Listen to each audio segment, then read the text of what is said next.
तुम सा हसीन बाबा, तुम सा हसीन बाबा कोई नहीं जहां में, कोई नहीं जहां में। तुमने हंसी बनाया, तुमने हंसी बनाया हमको भी इस जहां में, हमको भी इस जहां में।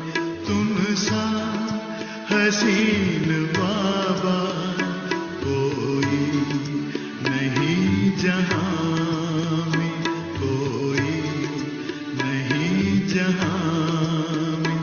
तुम सा हसीन बाबा।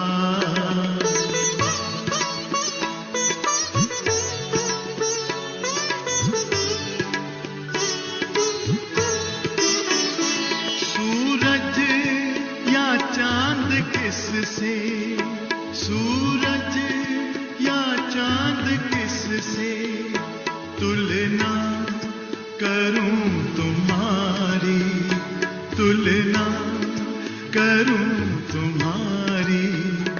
रचता है तू सभी का, रचता है तू सभी का। रचना है सब तुम्हारी, रचना है सब तुम्हारी।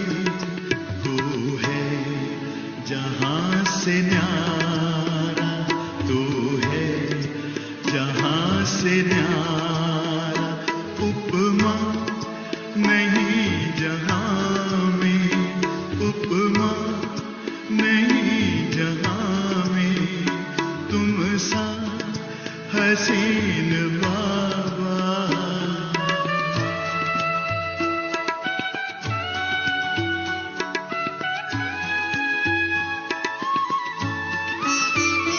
नजरें पड़ी जो तुम पर, नजरें पड़ी जो तुम पर। हटने का नाम ना ले, हटने का नाम ना ले। पलकों के डाल पर दे, पलकों के डाल पर दे। दिल में कहीं छिपा ले, दिल में कहीं छिपा ले। खो जाए तुझ में बाबा, खो जाए तुझ में बाबा। लौटी ना इस जहां में, लौटी ना इस जहां में। तुम सा हसीन बाबा।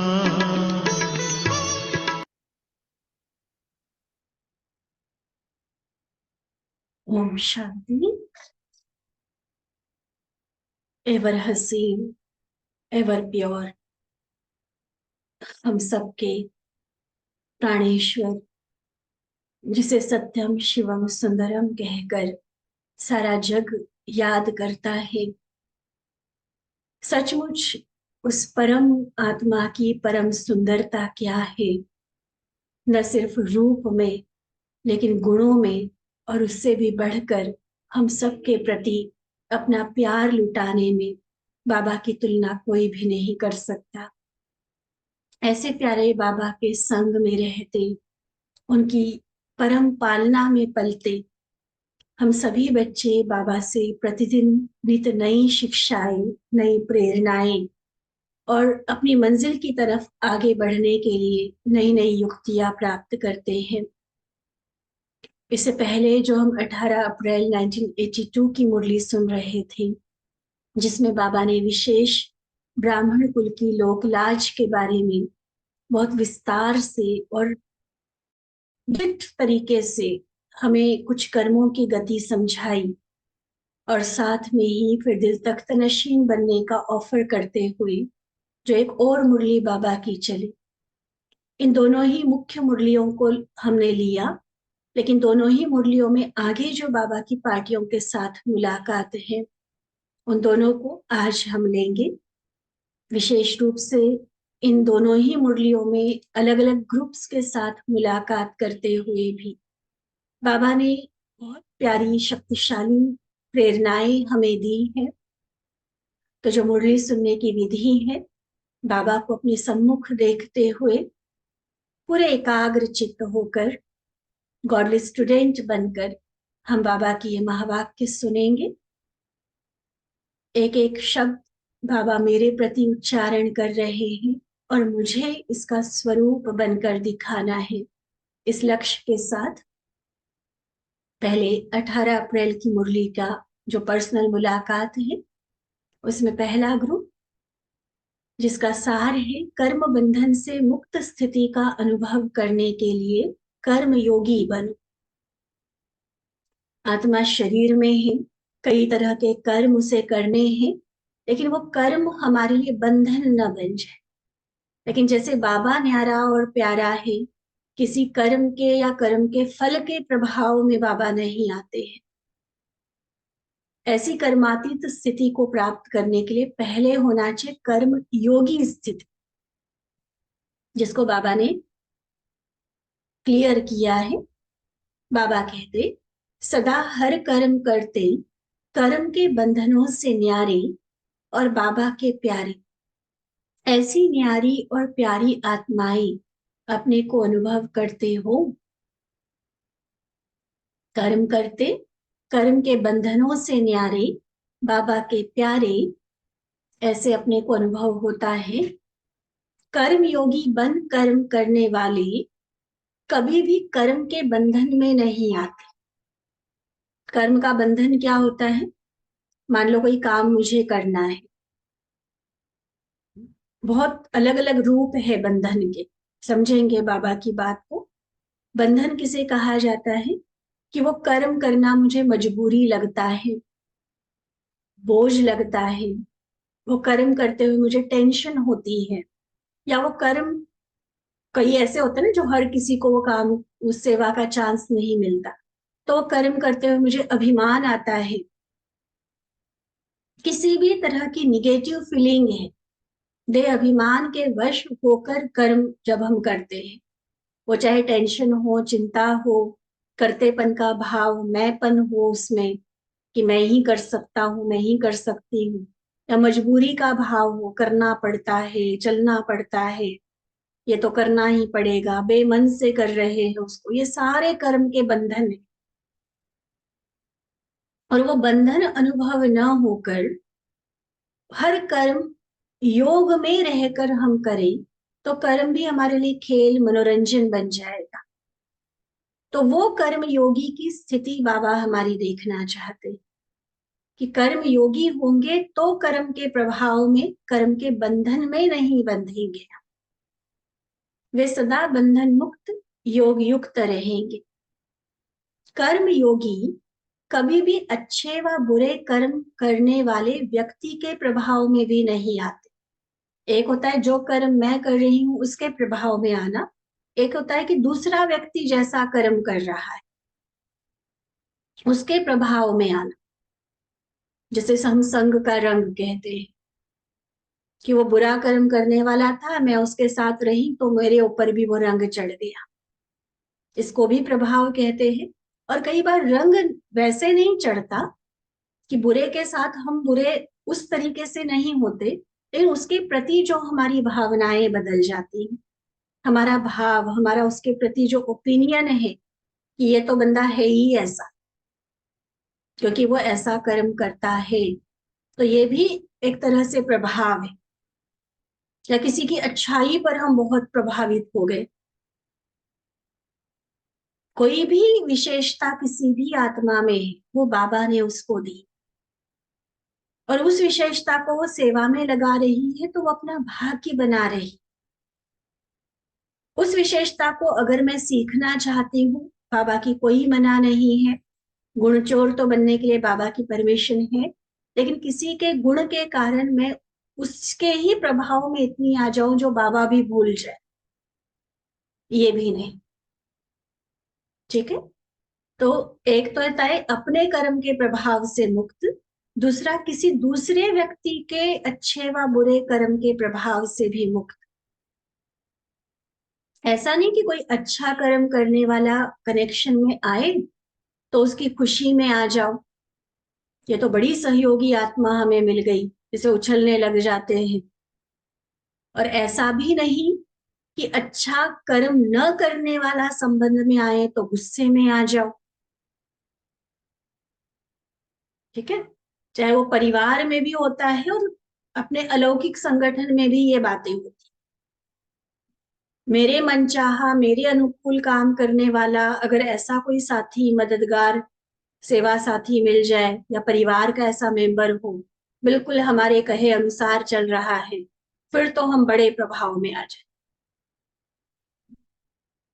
और थोड़ा अपने हिसाब से करने वाला हो, थोड़ा मेहनत जिस पर करनी पड़े, फिर हम गुस्से में आ जाए, अपनी स्थिति को खराब करके बैठ जाए।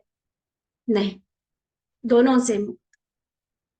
ऐसा नहीं कि जो अच्छा कर्म नहीं कर रहा है उसके प्रति गुस्सा है या ईर्ष्या व घृणा पैदा हो, ये भी कर्म बंधन है। देखो, कोई बहुत अच्छा काम कर रहा है ना, ये दोनों तरह की बात है। या तो हम वैसे प्रभाव में आ जाते कि ये इतना अच्छा, ये इतना अच्छा, ये उसके बिना जैसे कदम ही ना आगे बढ़े, या फिर कई ईर्ष्या करना शुरू कर देते। इन सबको बाबा प्रभाव में काउंट कर रहे हैं। कर्म योगी के आगे कोई कैसा भी आ जाए, वह स्वयं सदा न्यारा और प्यारा रहेगा। ना अच्छे से लगाव प्रभाव वाली बात है, ना बुरे से ईर्ष्या घृणा वाली बात। न्यारा और प्यार नॉलेज द्वारा जानेगा कि इसका यह पार्ट चल रहा है। घृणा वाले से स्वयं भी घृणा कर ले तो यह कर्म का बंधन हुआ।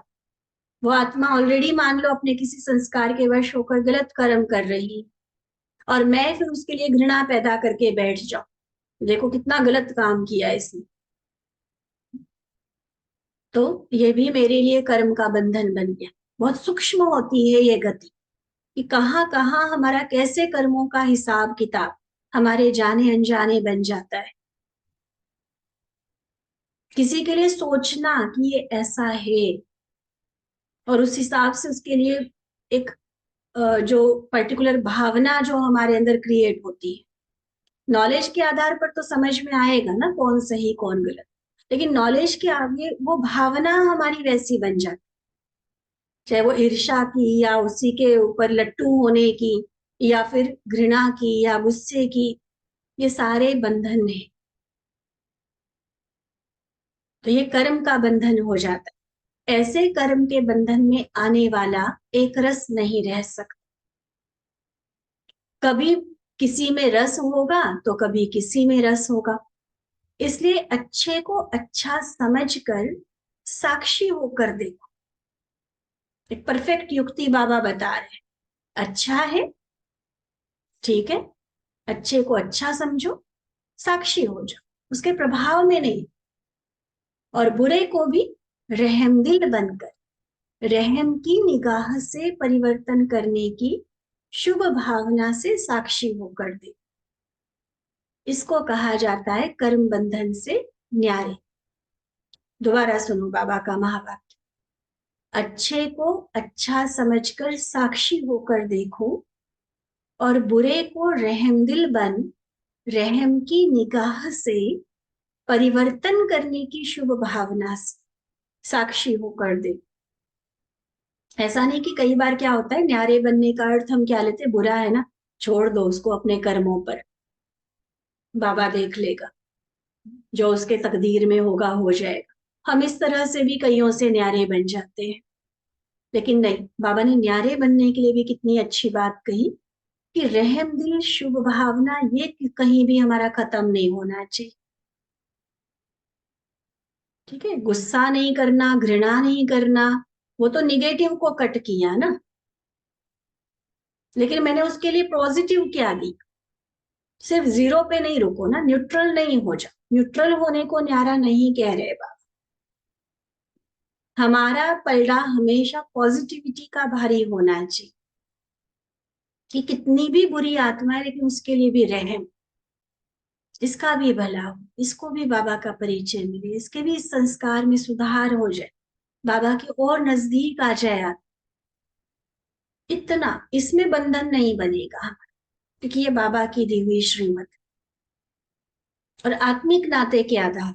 ऐसा नहीं कि मेरा पति, मेरा बच्चा, मेरी पत्नी, मेरा परिवार और इसलिए मैं शुभ भावना रख रही, नहीं, बाबा के बच्चे बहुत अच्छी आत्मा है, थोड़ा सा संस्कार के वश है, कोई नहीं, बाबा की मदद से, हमारी शुभ भावना से फिर वो सुधर जाए।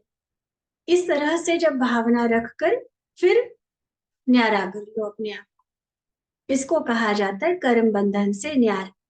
क्योंकि ज्ञान का अर्थ है समझ, तो समझ किस बात की? कर्म के बंधनों से मुक्त होने की समझ को ही ज्ञान कहा जाता है।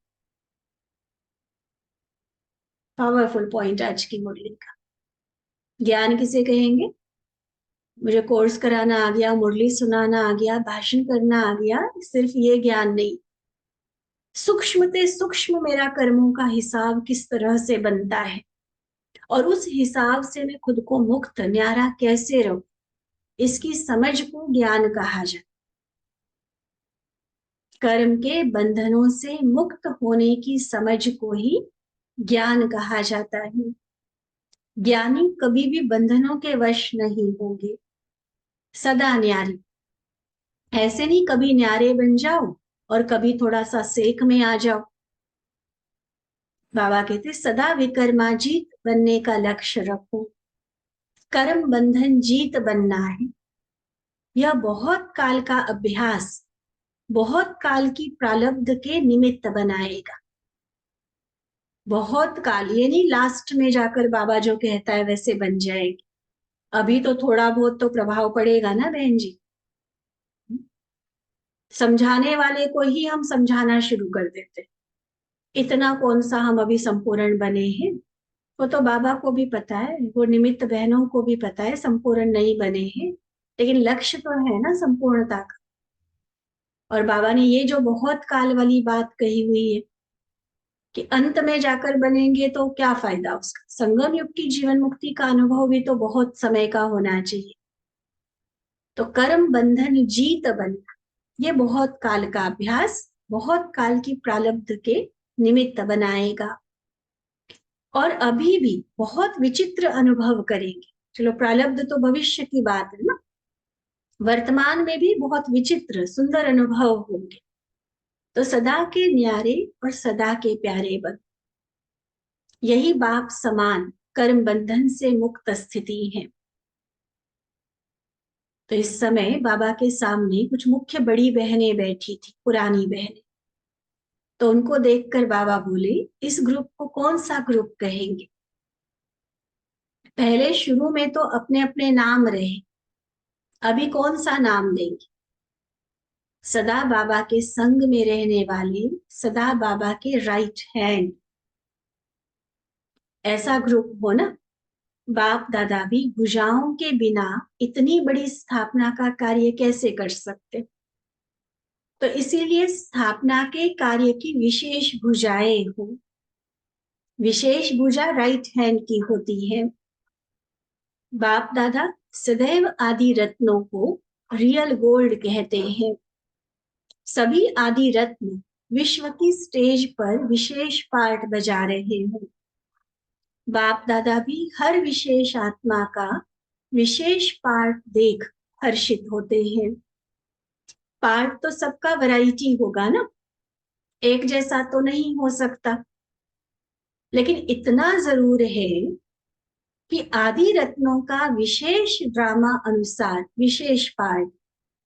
यूं तो देखो बाबा ने जिनको सिलेक्ट किया कोटो में कोई आत्माएं, अपने आप में हर ब्राह्मण आत्मा विशेष है ही है, लेकिन विशेष में भी तो वैरायटी तो होती है। और उस वैरायटी में अगर देखा जाए तो ये तो सभी आंखें मूंद कर इस बात को मान लेंगे कि जो शुरू में बाबा के बच्चे निकले, जो हमारी दादियां निकली, वरिष्ठ भाई निकले, आज चाहे कोई कितना भी विश्व स्तर की सेवाएं कर रहा, लेकिन वो भी मानेगा कि नहीं, दादियां हमसे विशेष। पूरे संघर्ष के बीच दुनिया में जो टोटली ये नया ज्ञान था, विरोध था, कितनी तरह की बातें, कितनी तरह की कलयुगी लोक लाज थी, और उसके बीच में भगवान को पहचानना, उस पर बलिहार जाना और उसकी श्रीमत, उसकी आज्ञा को सिर माथे रख कर सेवा में निकलना। यज्ञ हिस्ट्री की कहानियां तो बार बार निकाल कर पढ़नी चाहिए। कोई ना कोई दीदी के, दादी के निमित्त, मम्मा के निमित्त, ब्रह्मा बाबा के निमित्त, ये जो सीरीज चलती है ना यूट्यूब पर, ये हमारे लिए बहुत बड़ी गोल्डन लॉटरी होती है, जो उनके साथ के अनुभव कोई ना कोई वरिष्ठ दीदियां शेयर करती है। ऐसे अनुभवों को सुन, कई बार ज्ञान की अधिकता बहुत हो जाती है हमारे, लेकिन उस ज्ञान को जिन्होंने प्रैक्टिकल जीवन में और सेवा में लगाया, ऐसे वो हमारे आदर्श जो पूर्वज हम कह सकते हैं उनको, इस ब्राह्मण कुल के, उनकी कहानियां हमें जरूर पता होनी चाहिए। तो तब ये बाबा की बात हमें बहुत दिल से समझ में आएगी कि कितनी विशेष पार्ट उन आत्माओं का रहा है ड्रामा में। भले हर आत्मा विशेष है, लेकिन विशेष में भी विशेष हमारे आदि रतन है। हर एक रतन में विशेष विशेषता है, जिसके आधार पर ही आगे बढ़ भी रहे हैं और सदा बढ़ते रहेंगे। और वह कौन सी विशेषता, यह तो स्वयं भी जानते हैं और दूसरे भी जानते हैं, लेकिन विशेषता संपन्न विशेष आत्माएं हैं। बाप दादा ऐसे आदि रत्नों को लाख लाख बधाइयां देते हैं, क्योंकि आदि से सहन कर स्थापना के कार्य को साकार स्वरूप में वृद्धि को प्राप्त कराने के निमित्त बने। हम सोच सकते हैं जिस तरह का विरोध था उन दिनों में, न सिर्फ परिवार वालों का, लेकिन समाज का, धर्म के बड़ों का, जिस तरह से विरोध का सामना किया, सहन किया। अगर दादियां हमारी हार मान जाती, अपनी हिम्मत को खो देती, तो आज जो हम बाबा का बनकर इतना सुख ले रहे हैं, ऐसे श्रेष्ठ जीवन के अधिकारी बने, ये भाग्य हमें मिलता क्या? तो पर्सनली भी उनका थैंक्स बनता है। भगवान के कार्य में मददगार बने, विश्व सेवा में बने, वो तो एक अपने आप में उनकी विशेषता है, उनकी महानता है। लेकिन पर्सनली मैं अपने जीवन के बारे में भी सोचूं ना, तो मेरे तक ये ज्ञान जो पहुंचा, अगर वो गंगा वहीं तक रुकी हुई होती, दादियां वहां सहन करने में से मना कर देती, दुनिया वालों के सामने घुटने टेक देते, तो आज जो बाबा का इतने विश्व भर में कार्य फैला हुआ है, हम जैसे, आप जैसे इतने बाबा के सपूत सेवाधारी बच्चे बाबा ने तैयार किए हैं, हीरे जैसे जीवन के हम अधिकारी बने हैं, हम होते क्या? इसलिए थैंक्स तो जरूर बनता है हमारी दादियों का, जितना करे उतना कम है। इसलिए देखो बाबा भी उनकी महिमा करते, जो स्थापना के कार्य में सहन किया, वह औरों ने नहीं किया है। अभी तो अवार्ड देने के लिए बुलाते हैं, अभी तो जहां जाओ देखो कितना रिस्पेक्ट से लोग देखते हैं, चाहे हिंदू धर्म के हैं, चाहे बाकी धर्मों वाले हैं, चाहे कारपोरेट वाले, ऑफिस कारोबार आदि वाले हैं, हर जगह पर देख। अभी तो हम मक्खन खाने आए हैं, असली जो मथने की जो मेहनत की है, सहन करने की जो हिम्मत दिखाई है, वो तो दादियों ने किया ना। तो आपके सहन शक्ति के बीज ने यह फल पैदा किए।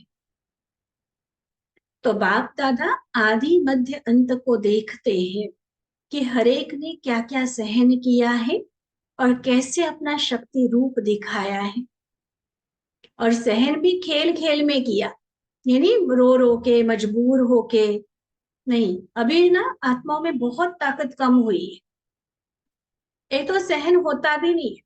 देखो मेरे सही होते हुए कोई मुझे गलत कहे, मेरे साथ गलत करे, और तो भी मैं हंसी हंसी में 1% भी मन की स्थिति को बिगाड़े बिना अपने आप को आगे बढ़ाती चल, इसको कहते हैं सहन कर। और आज की सहन शक्ति का लेवल क्या है?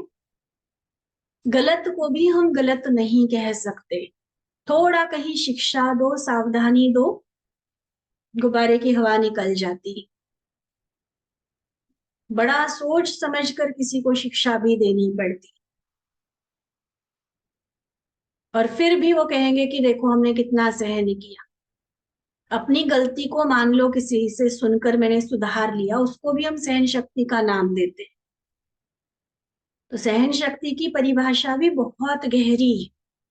असली सहन शक्ति देखनी हो तो वो देखो, मम्मा को, दादी दीदियों को देखो, वो था असली सहन करना। इतना अभी कोई नहीं करता है। सहन के रूप में सहन नहीं किया, वो भी भगवान के प्यार में, खेल खेल में कर लिया। निमित्त बन अपना विशेष हीरो पाठ नोंद लिया। इसलिए आदि रत्नों का यह निमित्त बनने का पाठ बाप दादा के सामने रहता है। बाबा भूलता नहीं है किसी के किए हुए को। और इसी के फलस्वरूप जो सहन किया, ऐसे जरूरत के टाइम पर बाबा के मददगार बने, तो उसके रिटर्न में आप सर्व आत्माएं सदा अमर हो। समझा अपना पाठ? कितना भी कोई आगे चला जाए, लेकिन फिर भी कहेंगे ना, ठीक है ना। आज देखो बाबा के कितने ऐसे ऐसे सपूत सेवाधारी आत्माएं हैं। हर रोज देखो कहीं देश विदेश बड़े बड़े प्रोग्राम्स कर रही है, बड़े बड़े वीआईपीज की सेवाएं कर रहे हैं। लाखों लाखों आत्माएं उनके यूट्यूब पे, सोशल मीडिया पर और अन्य कई ऐसे माध्यम से उनके ज्ञान को सुन रही है। लेकिन क्या मम्मा से, दादी से उनको ऊपर कहेंगे क्या? चलो, जो नहीं जानते मम्मा को, जो नहीं जानते दादियों को, उनकी तपस्या को, उनकी सेवा को, वो हो सकता है, वो हो सकता है कि उनको ही बड़ा माने, उनको ही ज्यादा मान दे। लेकिन जो ब्राह्मण परिवार की आत्माएं मम्मा को, दादियों को जानती है, और वो खुद आत्मा जो आज इतनी सेवाएं कर रही है, चाहे भाई है, चाहे कहीं हमारी बहनें हैं, वो खुद भी क्या दादियों से ऊपर, मम्मा से ऊपर अपने आप को रखेंगे क्या? प्रश्न ही नहीं उठता ना। इसीलिए बाबा ये कहते, ये क्यों, किस आधार पर इतना रिस्पेक्ट, किस आधार पर इतने ज्यादा नंबर उनको मिले? आदि रतन मन, आदि में जो सहन किया, एकदम नए ज्ञान को प्रत्यक्ष करने की बात थी, उस पर चलने की बात थी। तभी मैंने अभी भी कहा कि यज्ञ हिस्ट्री की बातें तो ना, ये नहीं कि सिर्फ जनवरी में हम ब्रह्मा बाबा के चरित्रों को याद करें। सिर्फ ब्रह्मा बाबा क्यों, हमारी एक एक दादी, उनकी जीवन कहानी हमें पता होनी चाहिए। हमारे पूर्वजों की वो त्याग, वो तपस्या, वो सहन करने की बातें, किस तरह से उन्होंने सेवाओं को आगे बढ़ाया, तब पता चलेगा कि हम एक्चुअली क्या कर रहे हैं, हमारे में कितनी शक्ति, कितनी हिम्मत है। नहीं भी होगी ना, आती जाएगी। ठीक है, कितना भी कोई आगे चला जाए, लेकिन कहेंगे तो फिर भी ना, फिर भी तो आदि रत्नों को ही ऊपर रखेंगे। तो बाप दादा को पुरानी वस्तु की वैल्यू पता है। समझा? अच्छा, फिर एक प्रश्न है कि संगम युगी ब्राह्मण बच्चों को किस कर्तव्य में सदा तत्पर रहना चाहिए? संगम युगी ब्राह्मण बच्चों को किस कर्तव्य में सदा तत्पर रहना चाहिए? तो बाबा ने उत्तर दिया, समर्थ बनना है और दूसरों को भी समर्थ बनाना है। समर्थ, शक्तिशाली, हर कार्य के लिए कैपेबल, तो ऐसे समर्थ खुद भी बनना है, औरों को भी बनाना। क्योंकि व्यर्थ ने तो आधा कल्प लिया, अब समय ही है समर्थ बनने और बनाने का। इसलिए व्यर्थ संकल्प, व्यर्थ बोल, व्यर्थ कर्म, सब समाप्त, फुल स्टॉप। पुराना चोपड़ा खत्म। जमा करने का साधन ही है सदा समर्थ रहना। क्योंकि व्यर्थ से तो समय, शक्तियां, ज्ञान सबका नुकसान हो जाता है। और अब वो घाटे वाला सौदा हमें नहीं करना, अब जमा करते जाना। व्यर्थ को फुल स्टॉप, हर बोल, संकल्प, कर्म सब समर्थ में जाए, हमारे समर्थ खाते में जमा होता जाए। अच्छा, फिर बाबा के 26 तारीख की मुख्य मुरली के बाद बाबा की विशेष टीचर्स बहनों के साथ जो बातचीत चली, जो हम सभी के लिए, चाहे प्रवृत्ति में रहने वाले हैं, सभी के सीखने वाली, जो प्रेरणा लेने वाली जो बाबा के महावाक्य है। बाबा कहते अपने को सदा सेवाधारी समझकर सेवा में उपस्थित रहते हो ना। सेवा की सफलता का आधार सेवाधारी के लिए विशेष क्या है, जानते हो ना। सेवाधारी सदा यही चाहते हैं कि सफलता हो, लेकिन सफल होने का आधार क्या है। मान लो छोटी से छोटी कोई भी सेवा का प्लान हम करते हैं या बड़ा मेगा प्रोग्राम हम करते हैं, चाहे सिंपली प्रदर्शनी करते हैं, लक्ष्य क्या होता है, सफल हो, ज्यादा से ज्यादा आत्माएं लाभ। लेकिन सफलता का आधार क्या है। आजकल किस विशेष बात पर अटेंशन दिला रहे हैं, तो किसी ने आंसर दिया बाबा को, त्याग पर। बाबा कहते बिना त्याग और तपस्या की सफलता नहीं। तो सफलता का आधार क्या हुआ, दोनों बातें, त्याग भी और तपस्या। तो सेवाधारी अर्थात त्याग मूर्त और तपस्वी मूर्त। तपस्या क्या है, बैठकर योग लगा लिया, बाबा सिर्फ उसको तपस्या नहीं कह रहे। एक बाप दूसरा न कोई, ये हर समय की तपस्या है। सिर्फ मैं बैठूं और तब सिर्फ बाबा सिर्फ तुमको देखूं, ये नहीं। चलते फिरते, कर्म करते, जिम्मेवारी निभाते, कारोबार में आते, अनेकों के संबंध संपर्क में आते, अंदर की जो स्थिति है, बस मेरा तो एक बाबा दूसरा न कोई, ये है हर समय की तपस्या। और त्याग कौन सा है, उस पर तो बहुत सुनाया है, लेकिन सार रूप में सेवाधारी का त्याग समझना। त्याग की परिभाषा भी कि जैसा समय, जैसी समस्याएं हो, जैसे व्यक्ति हो, वैसे स्वयं को मोल्ड कर स्व कल्याण और औरों का कल्याण करने के लिए सदा इजी रहे। ऐसा नहीं कि हम तो अकड़ के बैठे कि नहीं ये तो मेरा रेस्ट का टाइम है, मैंने नहीं सेवा करनी, ये बंदा इस टाइम क्यों आया।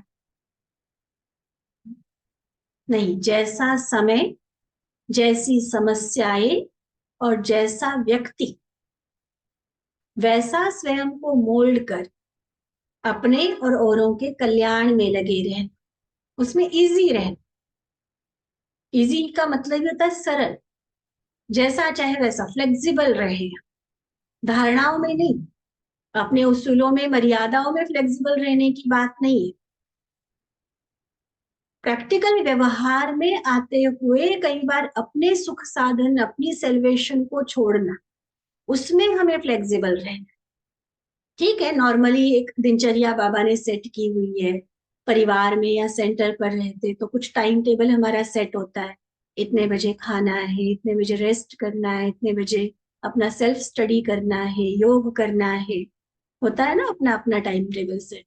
लेकिन मान लो किसी दिन किसी कारण से मुझे अपने खाने के टाइम में ऊपर नीचे करना पड़े, रोज की बात नहीं, लेकिन जैसा समय है, जैसी परिस्थिति है, या वो व्यक्ति ही ऐसा है जो वही टाइम हम उसकी मदद कर सकते, सेवा कर सकते, तो वहां तो खुद को फ्लेक्सिबल रखना पड़े ना। तो उसमें इजी रहो, जैसे व्यक्ति हो वैसे स्वयं को मोल्ड कर स्व कल्याण और औरों का कल्याण करने में सदा इजी रहे।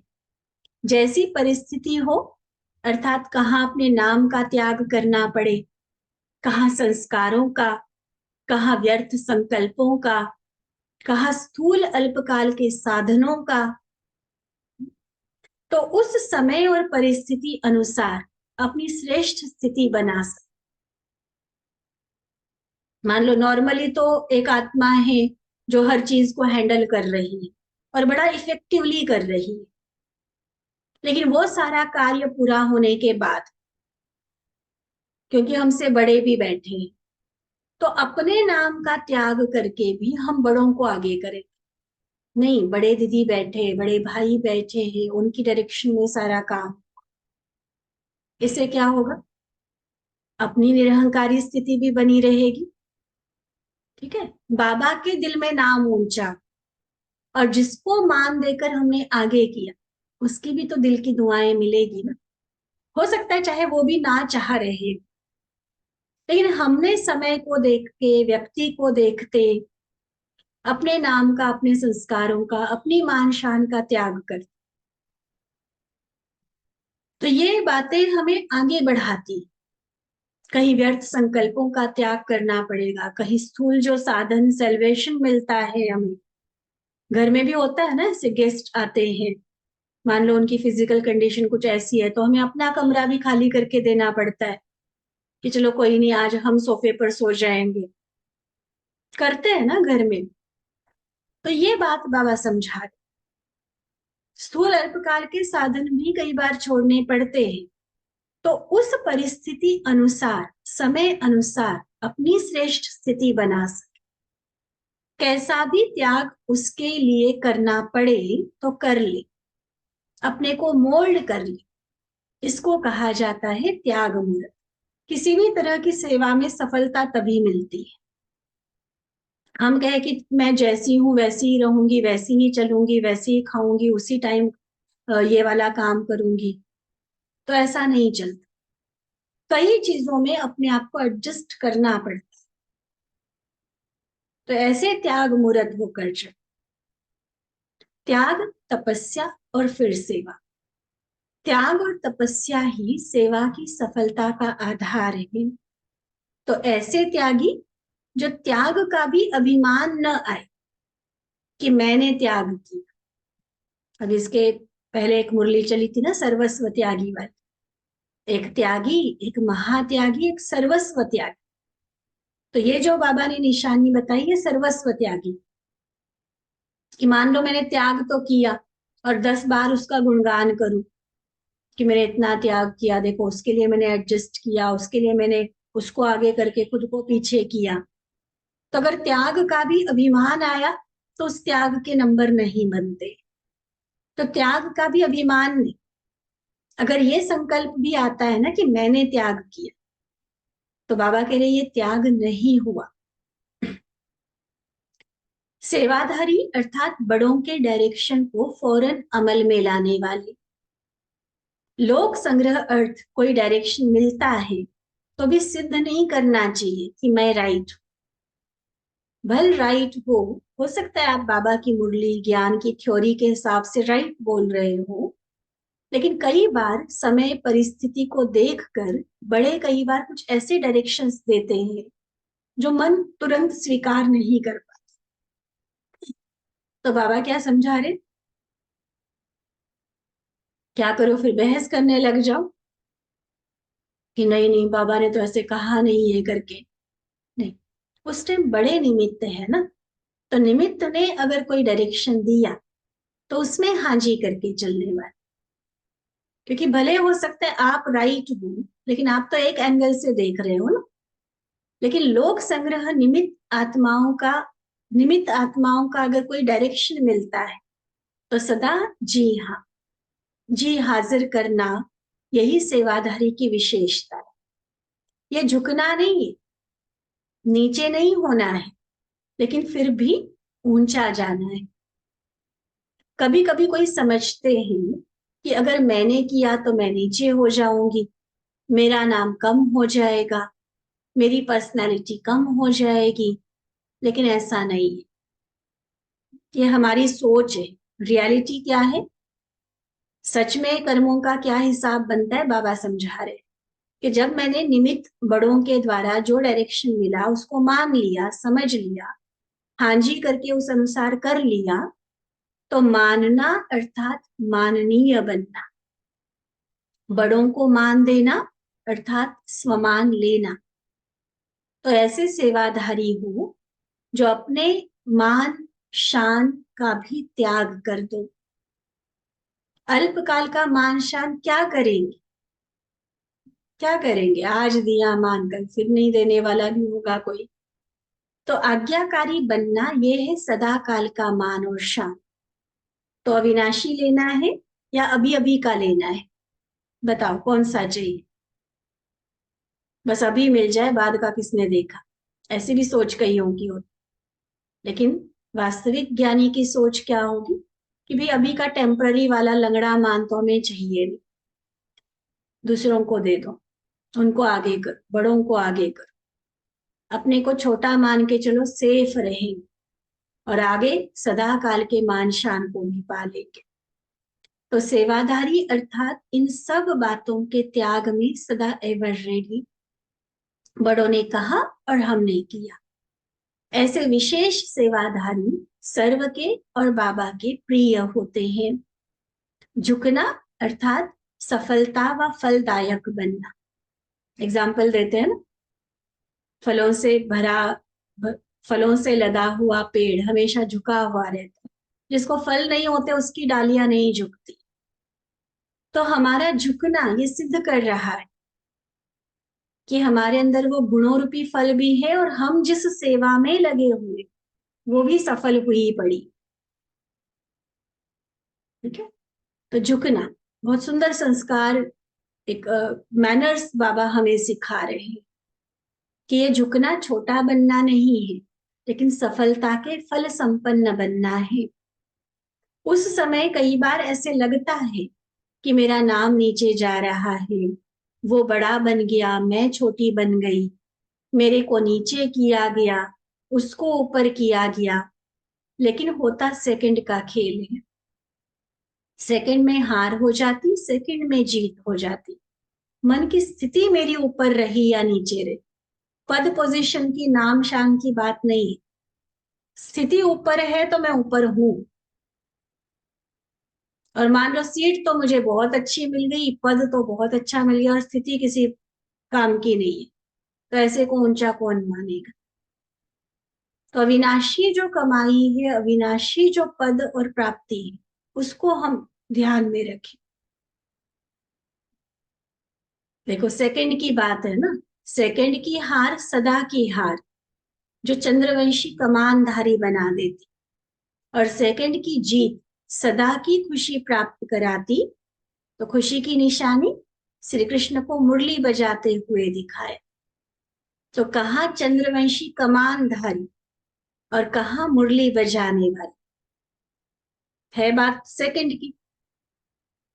लेकिन सेकंड की बात नहीं, सेकंड के आधार पर सदा है, सदा की प्राप्ति। तो इस राज को समझते हुए सदा आगे चलते चलो। ब्रह्मा बाप को देखा, ब्रह्मा बाबा ने अपने को कितना नीचे किया, इतना निर्माण होकर सेवाधारी बना जो बच्चों के पांव तक दबाए। आप सोचो, ब्रह्मा भाग्यशाली रथ, 84 जन्मों की हीरो पाठधारी आत्मा, वर्तमान में जिसके तन का आधार डायरेक्ट भगवान ने लिया। क्लास का मॉनिटर कल मुरली में बाबा ने कहा था। और इतनी ऊंची हस्ती साकार दुनिया में नेक्स्ट टू गॉड, भगवान के बाद अगर किसी का नंबर है तो जिसका आता है वो इतनी ऊंची हस्ती, और कितना निरहंकारी खुद को बनाया कि बच्चों के पांव दबाने के लिए भी तैयार। बच्चे मेरे से आगे हैं, अभी आए थे ना नाम, मोहिनी है, जयंती है, गीता है, तो ये नाम बाबा ने बोले ना, तो मेरे से आगे है बच्चे। बच्चे मेरे से भी अच्छा भाषण कर सकते हैं। पहले मैं कभी नहीं कहा, आगे बच्चे, पहले बच्चे, बड़े बच्चे कहा। तो स्वयं को नीचे करना क्या हुआ फिर? ब्रह्मा बाबा का पद नीचे हो गया, नंबर पीछे हो गया बाबा का? नहीं, स्वयं को नीचे करना नीचे होना नहीं है, ऊंचा जाना है। वैसे भी बाबा ने एक मुरली में बड़ी एग्जाम्पल देकर बड़ा सुंदर समझाई थी इस बात को। जैसे मान लो कोई किसी का स्वागत करता है, उसको हार पहनाता है, तो क्या करता है, अपने गले का हार उसको पहना देता है। ऐसे ही कोई किसी को सीट ऑफर कर रहा है, तो वो कहेगा कि नहीं आप बैठो, वो कहेगा आप बैठो। तो अपना कहने को त्याग होता है, बट एक्चुअली मिलता है इस कहने को होता है हम औरों को आगे कर रहे हैं, लेकिन एक्चुअली स्थिति में, अनुभव में हम आगे जाते हैं। तो इसको कहा जाता है सच्चे नंबर 1 योग्य सेवादार। लक्ष्य तो सभी का ऐसा ही है ना। बाबा के सामने गुजरात का ग्रुप है, तो बाबा कहते गुजरात से बहुत सेवाधारी निकले हैं, लेकिन गुजरात की नदियां गुजरात में ही बह रही हैं। गुजरात कल्याणकारी नहीं, अब विश्व कल्याणकारी बनो। सदा एवर रेडी रहो। आज कोई भी डायरेक्शन मिले, बोलो हाँ जी। क्या होगा, कैसे होगा, बाबा कहते ट्रस्टी को क्या, ट्रस्टी को क्या, कैसे का क्या सोचना। अपनी ऑफर सदा करो तो सदा उपराम रहेंगे। लगाव झुकाव से किनारा हो जाएगा। आज यहाँ है, कल कहाँ भी चले जाए तो उपराम रहेंगे। अगर समझते यहाँ ही रहना है, तो फिर थोड़ा बनाना है, बनना है, यह रहेगा। आज यहाँ कल वहां। वैसे भी टीचर्स बहनों का तो ऐसे ही है, बहती गंगा है। ठीक है, बाबा ने जहां निमित्त बनाकर बैठा है, सिंसियरली जिम्मेवारी संभालेंगे।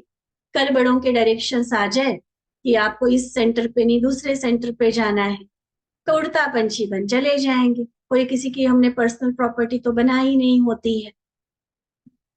तो यही यही पाठ बाबा ने शुरू से बहनों को पक्का कराया है कि उड़ता पंछी, पंछी है ना, आज एक डाल पर, कल दूसरी डाल पर, तो स्थिति उपराम रहेगी।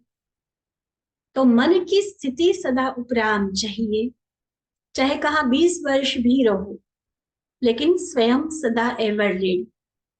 एक बार ओआरसी की आशा दीदी सुना रहे थे, आप सभी जानते हैं ना, बहुत सारों ने विजिट भी किया है ओआरसी।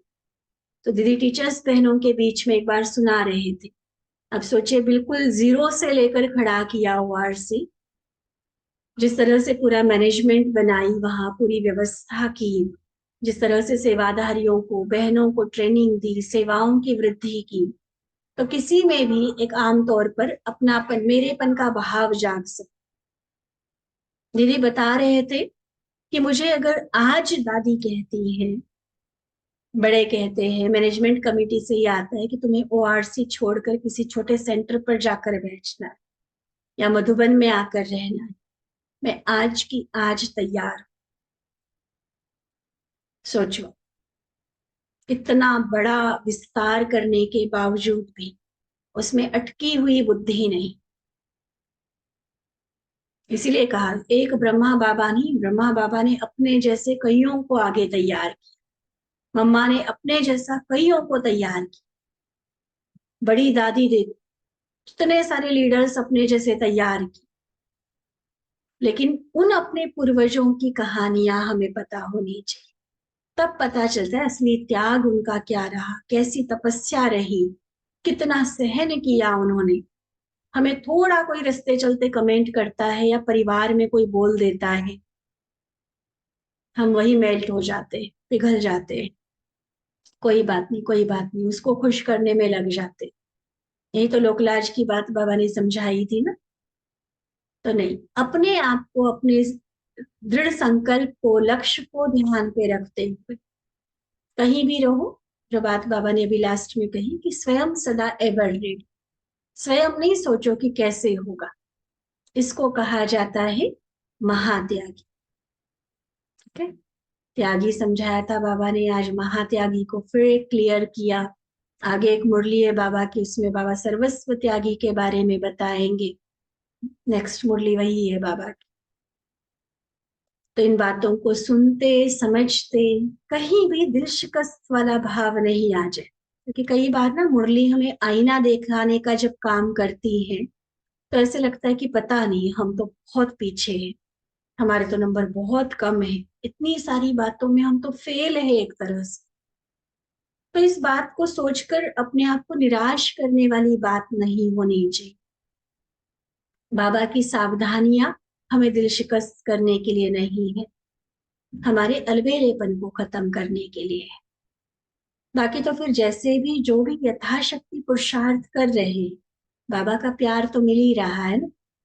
लेकिन क्यों ना हम लक्ष्य रखें कि बाबा का जब बने ही हैं तो थोड़ा और बेहतर बने, थोड़ा और आगे बढ़े। और उसके लिए बाबा की ऐसी मुरलियां हमें हेल्प करती हैं, जिसमें और गहरी समझ आती है ज्ञान की। पता चलता है कि वास्तविक किस दिशा में चलना है, कहाँ खुद के ऊपर मेहनत करनी, काम करना है। तो इसलिए मुरली सुनते चलो, और दिल शिकस्त होने के बाद जितना होता है बाबा के मदद से, अपने दृढ़ संकल्प से हमें करते जाना है। बाबा भी देखता है कि इतना सिंसियर पुरुषार्थ कर रहा है। तो एक बार तो बाबा ने बहुत अच्छे से ये बताया था कि आप बच्चे जितना भी पुरुषार्थ करोगे, बाबा एक्स्ट्रा नंबर दे देगा आपको, अगर सिंसियर पुरुषार्थ होगा तो। ठीक है, इसलिए उसको हम करते चले, आगे बढ़ते चले। अच्छा, ओम शांति।